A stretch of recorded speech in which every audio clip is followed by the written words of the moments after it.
Senhor Deus, Jesus, Mestre querido, aos bondosos amigos espirituais que nos protegem e guiam, a nossa gratidão por nós aqui estarmos unidos através dos nossos pensamentos e dos nossos sentimentos, procurando vibrar, não só pedindo, mas vibrar a favor daqueles que nós sabemos que se encontram em momentos difíceis.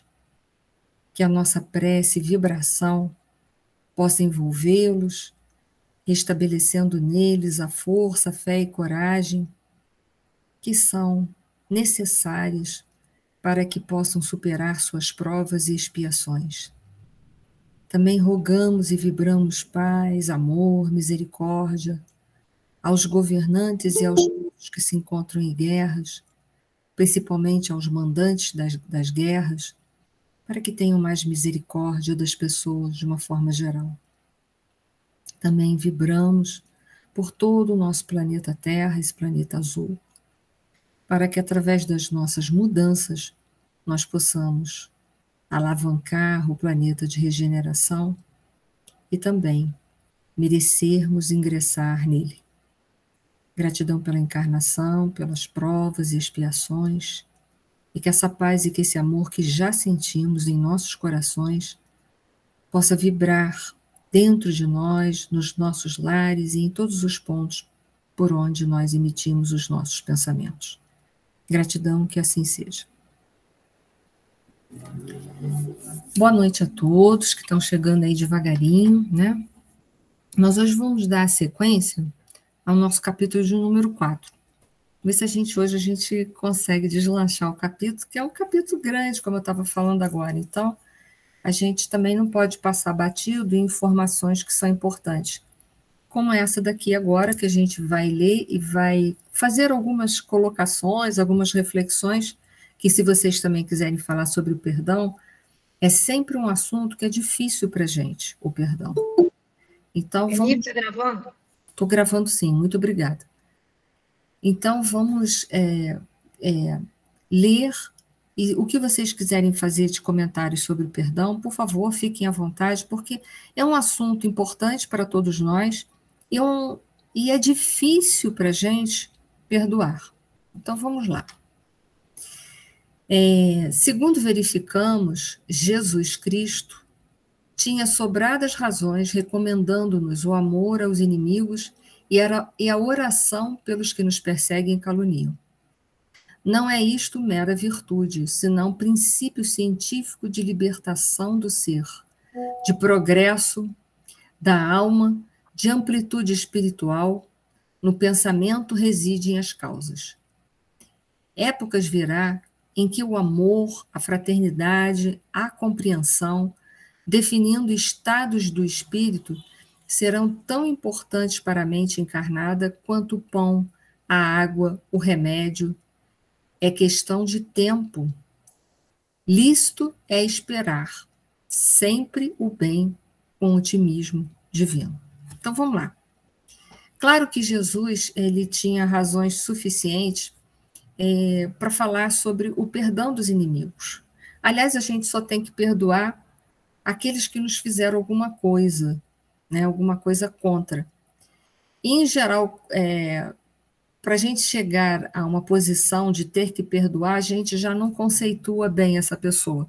E aí a gente acaba caracterizando esta pessoa de inimigo. Mas quando a gente olha para Deus, que é o Pai, que é o nosso Pai, nosso Criador, nós ficamos meditando que, consequentemente, nós somos irmãos. Como a gente pode chamar um irmão de inimigo? E quando a gente também faz as reflexões que a lei de Deus é lei de amor e não lei de ódio, nem de vingança, a gente chega a uma conclusão até lógica, de que mais cedo ou mais tarde, aquela mágoa, aquele ressentimento que a gente está alimentando, ele vai ter que ser transformado. Por quê? Porque se a lei é de amor, nós vamos ter que aprender a nos amar. Se a gente ainda não sabe, a gente vai ter que aprender. Então, a lógica diz que se Isso é uma fatalidade que é inexorável, isso vai acontecer mais cedo ou mais tarde. É muito melhor agora a gente já começar esse processo se a gente está com esse problema na nossa vida. É o mais lógico. E outra colocação ali que eu achei interessante do Calderaro, em que ele fala, né, recomendando-nos o amor aos inimigos, que ele repete, né, uma frase de Jesus, né, não é isso mera virtude. Ele nem chama isso de virtude, né? Perdoar não é uma virtude, não. Perdoar é ir no caminho da virtude, porque a gente está desvirtuado, digamos assim, quando a gente não consegue perdoar. Quando a gente não consegue perdoar, é o momento em que nós nos encontramos afastados das leis de Deus. Então, essa é uma outra reflexão. Quando eu estou alimentando ressentimento, ressentir é sentir de novo, re é repetição, reencarnar não é encarnar de novo, então ressentir, ressentir de novo, é ficar num circuito fechado, né, de repetições, um ciclo, né, de repetições. É se colocar dentro de uma posição de causa e efeito, causa e efeito, causa e efeito, causa e efeito, sem parar, até sair dali. Então, quando eu estou em ressentimento ou em mágoa, eu estou afastada ou afastado das leis de Deus.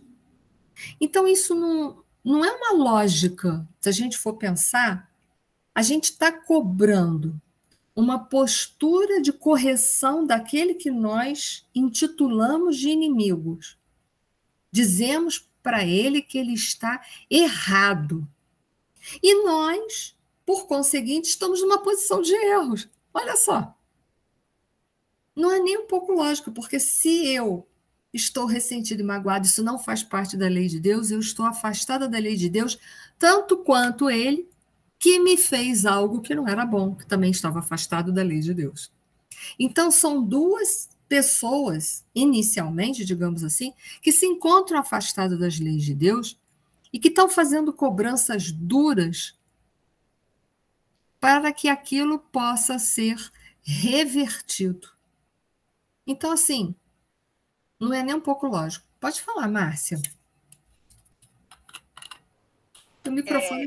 Nesse pensamento, né, a gente tem que ver também a nossa parte nesse processo. Né? Será que eu não fiz alguma coisa que magoou e ofendeu, assim como eu estou me sentindo aqui agora, e por isso ele fez?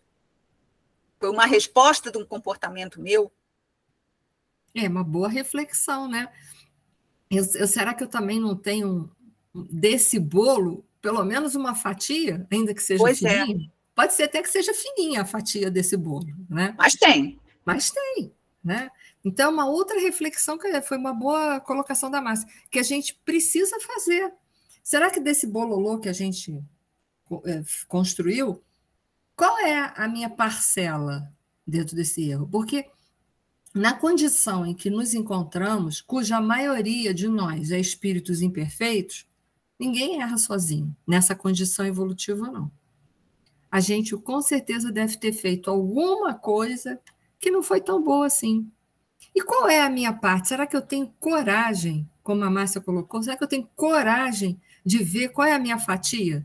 Porque às vezes a fatia também desse bolo não é uma fatia fininha, não. Às vezes a gente está com meio bolo também. E está cobrando do outro de uma forma tão incisiva, sendo que eu e ele temos parcelas iguais de erros. Então, foi muito bem colocado. Não é isso, então, mera virtude, senão princípio científico de libertação do ser. Por que princípio científico? Porque quando eu estou num processo de mágoa e de ressentimento com alguém que pela minha visão, me fez mal, eu estou criando com este indivíduo laços magnéticos de inimizades, laços magnéticos negativos. E aí, ao invés de eu alcançar a paz que talvez me foi retirada dentro de uma situação desagradável promovida por essa pessoa, o que eu estou fazendo? Eu estou dando alimento. Eu estou jogando combustível no fogo. Ao invés de eu apagar, eu estou acendendo mais ainda. Então, ele coloca, por isso que ele fala, se de tudo você achar que isso é uma bobagem, pensa nisso a nível de física. Você está criando, a nível de física, né, de ciência, você está criando um laço magnético negativo com essa pessoa e você está se trancafiando dentro de uma cela junto com essa pessoa. Então, veja bem, isso não é nem um pouco inteligente. Então, ele diz, não é mera questão de virtude, até porque não é virtude mesmo, né? Se a gente está alimentando um sentimento, né, um ressentimento e uma mágoa, isso é virtude? Não. Isso é sinal de inferioridade da alma. E mais, você está dentro de um princípio científico em que você não se liberta, você está se enjaulando, porque você criou um elo, um vínculo negativo com essa pessoa, você está se prendendo a essa pessoa. Porque nós ainda temos um conceito de perdão que é o seguinte, a gente acha que quando a gente perdoa as outras pessoas, a gente toma para nós esse mal. A gente tem essa sensação de que a justiça não foi feita. Mas perdoar é você se resolver diante daquela questão desagradável com o outro e deixar para o único ser capaz de fazer o julgamento com justiça total essa responsabilidade. Quem é esse ser que pode verdadeiramente nos julgar diante de um erro e fazer com que, através da lei, a gente retorne para o caminho correto? Esse ser se chama Deus. Ele é o único que nos conhece em plenitude, conhece a causa com profundidade. Nós conhecemos apenas um pedaço, que é aquilo que me incomodou da situação. Então, a gente acha que perdoar é isso, é permitir a injustiça, tomar para si o mal, é ficar com o mal para si. Mas não é. Quando eu verdadeiramente consigo perdoar, eu me liberto ali daquele princípio científico que é o laço magnético negativo, né? Crio laços magnéticos negativos, e deixo para Deus resolver essa questão com aquele ser. É ele com as leis de Deus, não é ele comigo. Não é ele comigo. Quando eu tento fazer a justiça com as minhas próprias mãos, eu entro dentro de um circuito de duelo, de vinganças. E eu fico naquela causa e efeito, eu fico punindo a pessoa e recebendo as consequências desse meu ato punitivo. Porque, na verdade, a gente acha que punindo a pessoa, ela vai estar se quitando com lei. Que lei? Eu estou punindo ela. A lei de Deus não é punitiva.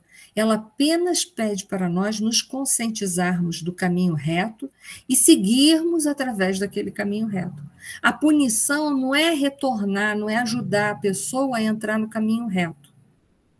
Ajudar a pessoa a entrar no caminho reto.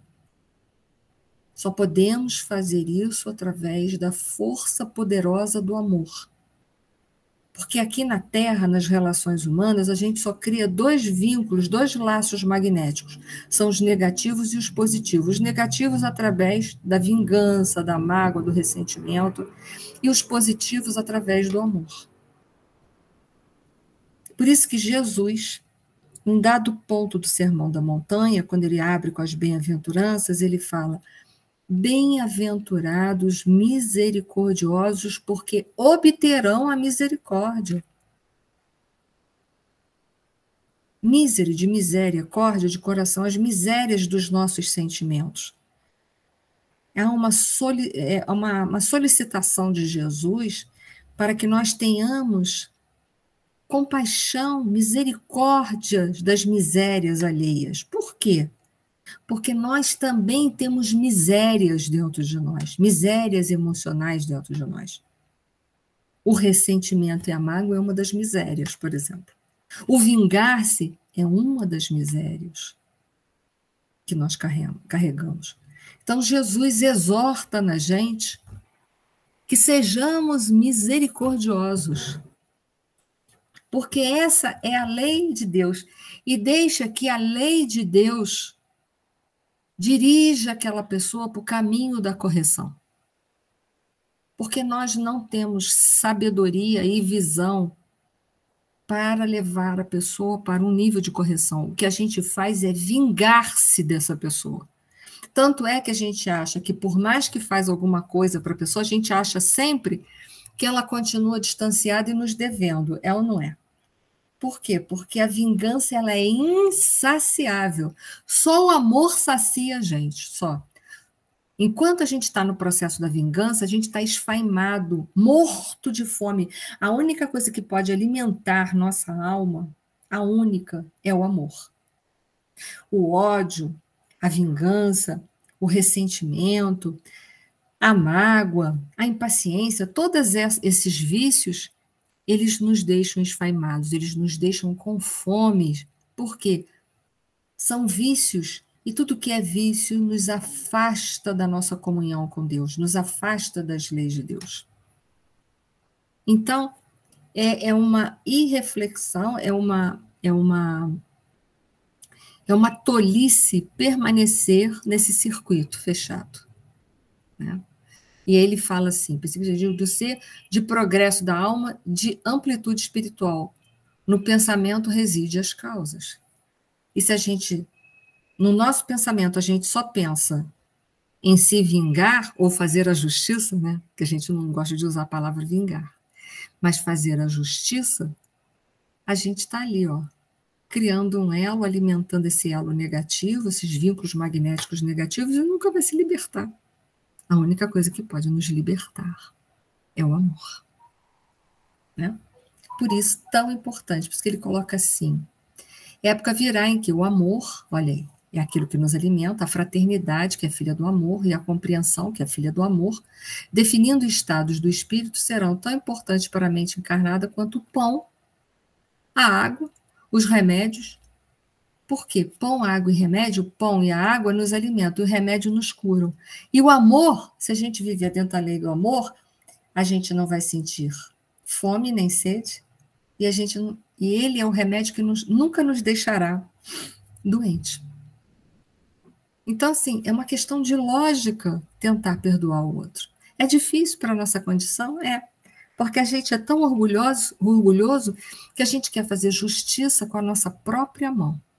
Esquecendo que nós também temos misérias e que precisamos da misericórdia dos nossos irmãos. Quando a gente aprender a deixar Deus administrar, né? Vai ser tão bom. Espera aí que eu saí do slide. E aí o André Luiz, né, mole, ele continua fazendo questionamentos, o que é natural, né? Que bom que ele fez um monte de questionamentos, porque ele deixou para a gente um monte de reflexões e de ensinamentos necessários, né?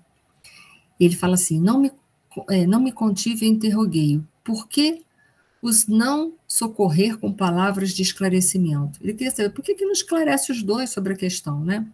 O doente parecia-me aflito, enquanto o perseguidor se erguia, agora mais agressivo. Por que não sustar o braço cruel que ameaçava um infeliz? Não seria justo impedir o atrito, que acarretaria consequências imprevisíveis ao companheiro hospitalizado? A gente querendo sempre resolver um mal com uma violência, mas violência é tão ruim quanto o mal. É um mal também. A gente acha que vai resolver as coisas com violência. A gente não resolve as coisas com violência. A gente resolve as coisas com amor, com brandura, com compreensão. E aí o Calderaro vai ajudar o André Luiz, que está querendo resolver a situação de qualquer maneira. Falaríamos em vão, André, porque ainda não sabemos amá-los como se fossem nossos irmãos ou nossos filhos. Ou seja, precisa ter autoridade moral. Autoridade moral é essa capacidade que a gente tem de amar as pessoas boas e ruins e perversas da mesma maneira. Para nós ambos, espíritos de raciocínio, algo avançado, mas de sentimentos menos sublimes, são eles dois infortunados e nada mais. Damos-lhes, no momento, o de que dispomos, isso é, intervenção benéfica no campo de seus sofrimentos exteriores, nos limites das nossas aquisições, nos domínios do conhecimento. Mas o conhecimento socorre por fora, e o amor socorre por onde? Por dentro. O que ele está querendo dizer para André? André, a gente ainda não tem sentimentos nobres o suficiente para socorrer por dentro. Então, a gente faz o que pode por fora, vai buscar auxílio com quem tem capacidade, isso já é uma ajuda, isso já é o que podemos fazer, mas isso também é um limite do que nós podemos fazer. É interessante que Calderaro é tão lúcido que ele enxerga o limite dele. Será que a gente sabe o limite que a gente tem de ajudar os outros? A gente enxerga esse limite dentro de nós? Calderaro enxerga. Ele fala, olha, a gente ainda é homem de razão, de lógica. A gente socorre por fora, agora por dentro a gente tem que chamar uma ajuda especializada, que é o que eles vão fazer. Chamar uma ajuda especializada. Porque quem já tem o amor dentro de si, esse amor abrangente, esse amor-sentimento, que é capaz de amar os bons e os maus, esses são capazes de socorrer por dentro. Mas eles estavam socorrendo também, só que o socorro deles tinha limite, né? Mas eles também estavam socorrendo. É isso que é importante a gente ver, que a gente também pode ajudar. Mas, às vezes, a nossa ajuda é limitada. Mas a gente pode ajudar. Então, que a gente faça. Mas entendendo que só pode fazer até aqui, que daqui para lá a gente vai embaraçar a situação. É melhor chamar quem sabe mais. Então, vamos ver aí. E aí vem a irmã Cipriana. Quanto amor, né? A providência não foi, porém, esquecida. A irmã Cipriana, orientadora dos serviços de socorro do grupo em que coopero, não pôde tardar. E a irmã Cipriana é a portadora divina do amor fraternal que ainda não adquirimos. Ou seja, ela tem o amor fraternidade que nós não temos, os homens de lógica às vezes não têm. Mas ela tem essa capacidade do amor dela, de mergulhar nas emoções, de poder falar dos nossos sentimentos mais obscuros, mais sombrios, de uma forma carinhosa, amorosa, de forma que a gente enxergue que tem e ainda agradece e se sente envergonhado. Agora, uma pessoa de lógica vai falar aquilo com tanta lógica e frieza que só vai instigar no outro raiva. Então, a gente tem que entender que, às vezes, a gente tem limitação. E se tem, pronto, não é bom nisso, mas é bom para fazer outra coisa. E assim é a vida, assim a gente vai se completando aqui. Foi o que ele foi fazer, ele foi chamar alguém que sabia mais dessa área do que ele, porque ele está capenga ainda, ele é um aprendiz ainda. Aí ele fala assim, de Pessegur, né, que é aquele nome todo lá francês, mais conhecido como Marquês de Pesseguir, né, França, foi discípulo direto de Franz Antoine Mesmer, foi um grande magnetizador, né? Ficou conhecido por sua experiência transcrita sobre a prática do magnetismo animal e do sonambulismo magnético. Ele ainda foi um oficial general da artilharia. Ele está falando, né, de um magnetismo. Gente, qual é a força criadora do universo? Ela tem um nome. Essa força criadora do universo chama-se amor. Deus é amor, João falou sobre isso. E quando o magnetismo ele é utilizado com amor, ele tem um poder, uma força incalculável. Eu me lembro que na revista Espírita, eu não vou lembrar exatamente os dados, quem quiser depois eu posso passar, tinha uma jovem sonâmbula, acho que era Julie, uma coisa assim o nome, e ela sofria de possessão, ou seja, ela saía do corpo e ficava dias e dias obsessor no corpo dela. E Allan Kardec, então, estava estudando e tentando, ao mesmo tempo, ajudá-la. E naquele processo, o que faz Kardec? Kardec chama um dos maiores magnetizadores que tinham lá naquela época para socorrer ela. Só que ele aplicava o magnetismo nela e nada. Até que em dado momento, numa das sessões, Kardec consegue uma brecha, me parece que ela consegue falar com Kardec, ela volta por corpo.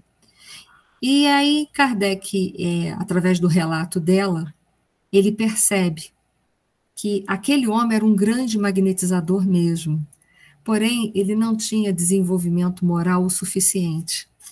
E aí o que fazia? O obsessor adorava, porque quando ele aplicava o magnetismo, ele dava energia para o obsessor poder ficar mais e mais tempo no corpo daquela jovem. E aí o que faz Kardec? Kardec dispensa esse grande magnetizador e chama um que não tinha tanto conceito, mas era um homem muito moralizado. E este magnetizador começa, então, o processo de libertação dessa mulher. Depois eu vou colocar lá no nosso grupo o artigo para vocês lerem. Porque não é a força magnética em si, a quantidade de fluidos que uma criatura tem. Porque os fluidos, em essência, como está lá no livro A Gênese, capítulo 14, eles são neutros. Nós é que empregamos qualidades aos fluidos, através da moralidade ou ausência dela. Então, não é a quantidade de fluidos, mas é a qualidade, a qualidade que nós vamos empregar a esse fluido através da nossa moralização, que vai ser significativamente salutar. E aí Kardec faz essa grande descoberta.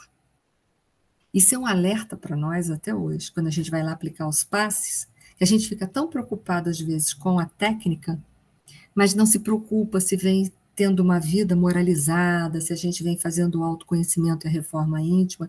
Às vezes a gente pode até ser um médium com uma potência magnética muito grande, mas os nossos fluidos não têm qualidade porque a nossa moral é fraca.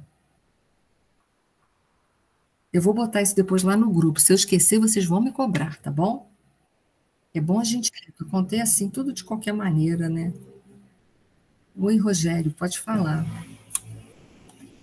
Petrópolis tem 2 amigos que estiveram com Chico Xavier, em Pedro Leopoldo ainda. Chico não morava em Uberaba. E um deles era Daniel Santos, o pai do Márcio Santos, né, do Oswaldo Cruz. Sim. E acho que é Pedro Miller, se eu não me engano. Sim, seu Miller. Seu Hélio Miller.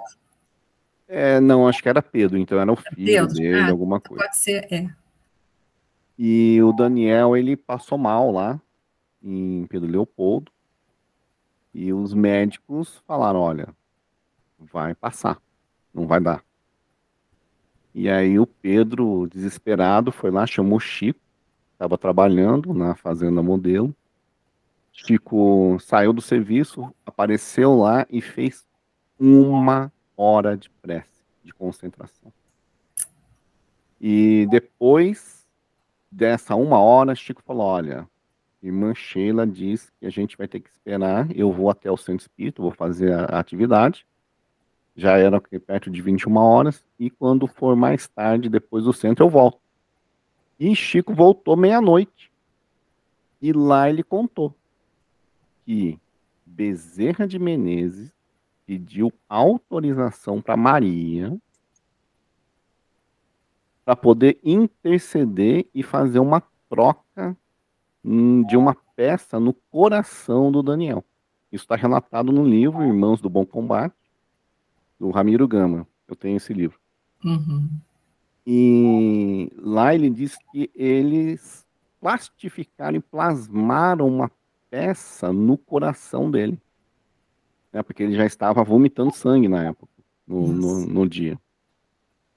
E ao final ainda de tudo, a irmã Sheila fala, olha, através de Chico, agora Maria está pedindo para o filho a intercessão para curar definitivamente.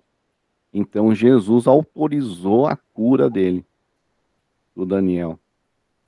Está relatado isso. Então a força magnética que deve ter acontecido ali, imensa, a modificação dos fluidos ambientes, E ainda Bezerra de Menezes, pegando os fluidos de Chico, pegando os fluidos dos encarnados e com a ajuda dos desencarnados, né? A intervenção dos amigos espirituais ali, influência magnética deles.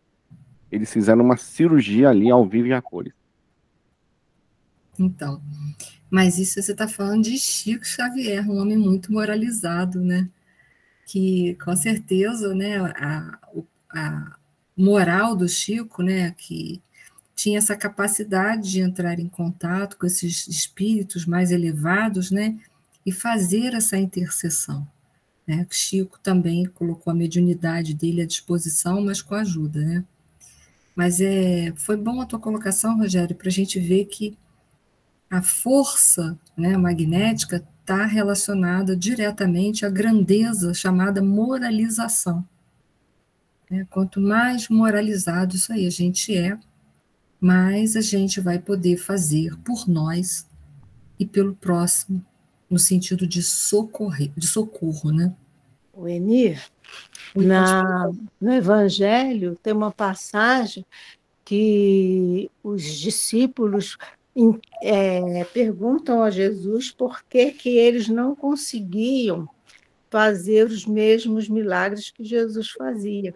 Por que a gente não consegue tirar o espírito que está com eles, os endemoniados? Por quê? Era por causa do magnetismo, né? Da força moral de Jesus, que era muito além, né?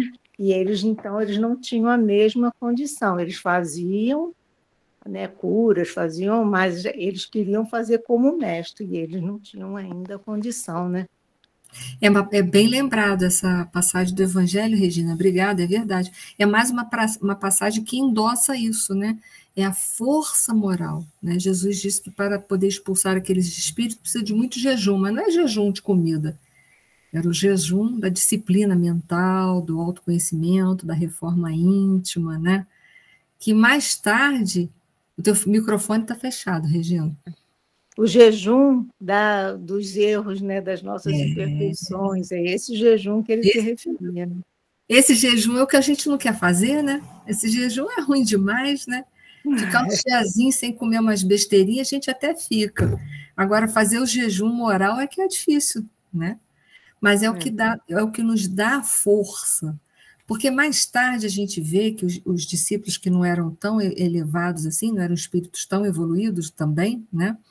A gente vê que mais tarde, depois que o mestre morre, eles criam uma maturidade tão grande, né, que eles são capazes, mais tarde, de fazer muitas curas, realmente. Né? A gente vê, pelo pouco de relato que se tem, pelos relatos que tem dos Atos dos Apóstolos, e vai por aí fora, né? A gente vê que, mais tarde, eles conseguem um poder magnético muito mais significativo do que aqueles que eles tinham quando o mestre ainda estava entre eles, né? Amadurecimento, né? Amadurecimento. Diz que Pedro, na época depois que Jesus já tinha partido, né? A sombra dele curava. Olha só. Por quê? Por quê? Né? Criaram uma força, colocaram tão em prática tudo que eles aprenderam com o mestre, que eles conseguiram ter aquela fé que era capaz de mover as montanhas. Né? E a gente lembra que Pedro negou a Jesus, né? Então, ele não ficou preso naquela lástima, naquela situação de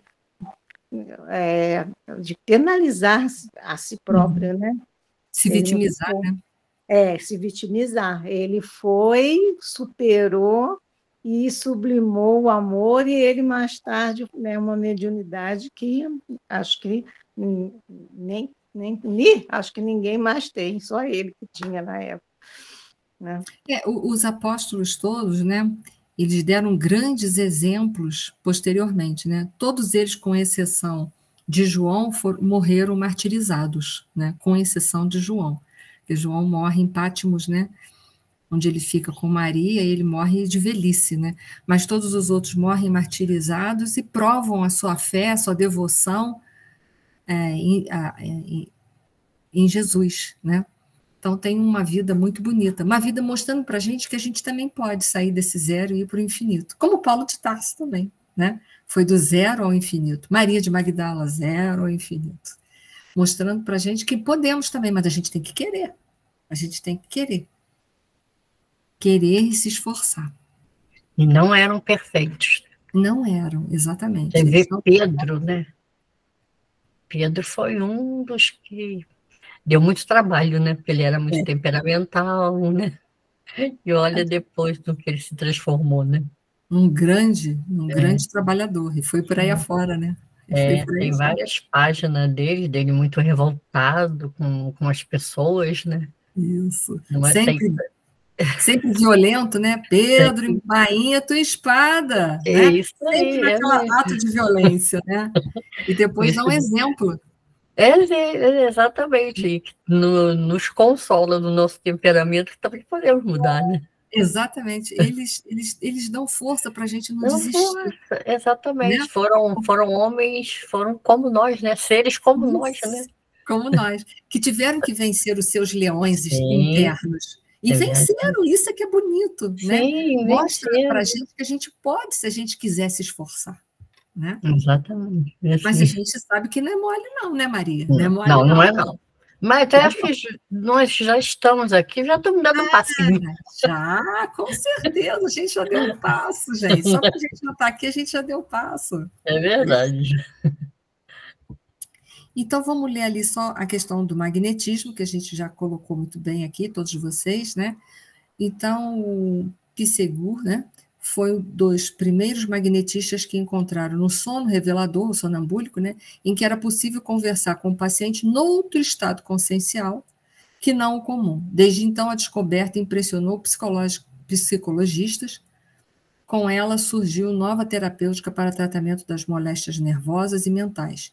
Depois surgiu a hipnose, né, gente? Entretanto, para nós, neste lado da vida, o fenômeno é corriqueiro. Diariamente, milhões de pessoas adormecem sob influência magnética de amigos espirituais, a fim de serem auxiliados nas resoluções inadiáveis. Porque, olha aí a frase, porque o conhecimento auxilia por fora, só o amor socorre por dentro. Calderaro, né? Acrescentou o instrutor tranquilamente. Com a nossa cultura, retificamos os efeitos, quanto possível. E só os que amam conseguem atingir as causas. Mas já é alguma coisa, se a gente já consegue amenizar os efeitos, né? Vamos chamar quem consegue ir nas causas, que é a irmã Cipriana. Ora, os nossos desventurados amigos reclamam intervenção no íntimo para modificar atitudes mentais, em definitivo. E nós ambos, por enquanto, apenas conhecemos, sem saber amar. Então, o conhecimento auxilia por fora, mas já é alguma coisa. Só o amor socorre por dentro. E a gente não deve desistir. O que eu quero dizer para vocês é o seguinte: se a gente sentir que a gente só tem a força e o poder de socorrer por fora, não deixem de socorrer por fora. Já é um passo. Mas vá buscar quem pode dar o socorro por dentro, quem vai poder auxiliar por dentro. Né? Que tudo é válido, tudo é válido. Nós estamos aprendizes. Com certeza a irmã Cipriana também um dia só socorreu por fora. E hoje ela é capaz de socorrer por dentro. São caminhadas que teve alguns que já deram caminhadas mais longas. E é bom para a gente ver essas caminhadas mais longas, por quê? Porque a gente vê assim, puxa, enche o nosso coração de esperança no sentido de busca, não esperança de sentar e ficar esperando acontecer, mas esperança de saber que vai alcançar, né? Do verbo esperançar, que é a ação, né? Da gente saber que um dia a gente também poderá estar nessa condição. Talvez não agora, mas um dia a gente vai estar. Então, esse capítulo, ele deixou para nós muitas coisas para a gente refletir. Ele falou das questões físicas relacionadas às espirituais, quando ele falou do cérebro triuno, né, e reforçou, falando das estruturas cerebrais, mostrando para a gente a fisiologia dos nossos comportamentos. Como o nosso comportamento vai produzir substâncias, vai bloquear áreas, vai enfermar outras, vai liberar campos, vai fechar outros. Ele ensinou muitas coisas para a gente. Nos ensinou sobre o perdão que a gente se nega, às vezes, a dar, se nega por orgulho, porque a gente acha que tem a capacidade de fazer a justiça com as próprias mãos, mas a gente não tem. Só quem pode fazer justiça é Deus. A gente só pode aprender a amar. No momento, a gente é aprendiz do amor, a grande maioria de todos nós. Então, ele trouxe para nós conceitos já conhecidos, mas vistos de outro ângulo, do ângulo espiritual, do ângulo científico-espiritual, mostrou essa união, essa conjugação, do ângulo filosófico-espiritual. Então, assim, abriu portas para as nossas reflexões. Então, hoje a gente terminou. Quem quiser fazer mais algumas colocações, nós estamos com tempo. Se não, vamos encerrar aqui. Foi para todos, então? Então, eu vou solicitar a Leida, se ela puder, que, por gentileza, faça a nossa prece final. Tá, gente? Agradeço a participação de todos e vou colocar lá depois o artigo prometido da Revista Espírita, que vai falar daquele caso de possessão. E ali, o artigo é grande, mas vale a pena ler, né, que vai acompanhando os processos de observação de Allan Kardec. Tá? Leida, você está aí? Sim. Você pode fazer a nossa prece final? Sim. Lembrando por todos que a gente possa continuar no processo de mentalizar e vibrar, tá, por aqueles que nós sabemos que precisam. Nós também precisamos. Né? Obrigada a vocês por tudo. Deus, nosso querido Pai, Jesus, nosso bondoso Mestre, nosso querido irmão, aos nossos amigos da espiritualidade, nossos companheiros de jornada encarnatória, aqui lhe agradecemos mais uma vez pela oportunidade de estarmos nesse aprendizado para o nosso aprimoramento moral, espiritual e social.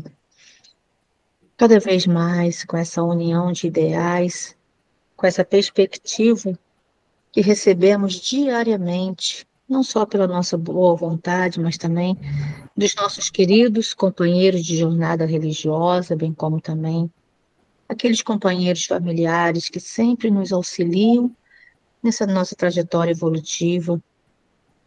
Aqui agradecemos, queridos amigos, pela oportunidade de estarmos recebendo cada vez mais orientações que venham despertar-nos para uma vida mais sadia, para que assim possamos ter um melhor viver. Que envolva, queridos, a todos aqueles irmãos que temos em mente nesse momento. Que envolva, em especial, os nossos familiares, aqueles que conosco residem, aqueles que estão ausentes, distantes, mas aqueles que possam, aqueles que não estão conosco, mas que fazem parte da nossa vida, eles possam também receber esse benefício, essa harmonia íntima que sentimos agora de felicitação de mais um dia realizado e mais um dia de entendimento, para assim darmos continuidade à nossa trajetória evolutiva. Obrigada imensamente a todos, que nos envolva, querido Mestre, de paz, harmonia, compreensão, bom entendimento, não só com as nossas dificuldades, mas com as dificuldades do nosso próximo, e que sempre possamos almejar o melhor para nós e para aqueles que temos tanto carinho e que direcionamos diariamente as nossas preces, e que também aqueles, Senhor, convivemos e que às vezes não nos entendem, mas que eles também possam receber o seu carinho, o seu afago, porque um dia saberemos conviver em uma só união de ideais. Que nos envolva mais uma vez. Obrigado por essa aula, obrigada por essa noite, obrigada, querido amigo, por esse dia de realizações, e que nos envolva nessa noite para que amanhã possamos dar continuidade a todo esse manancial de aprendizado e oportunidade que vamos receber. Que assim seja, e graças a Deus. Graças a Deus.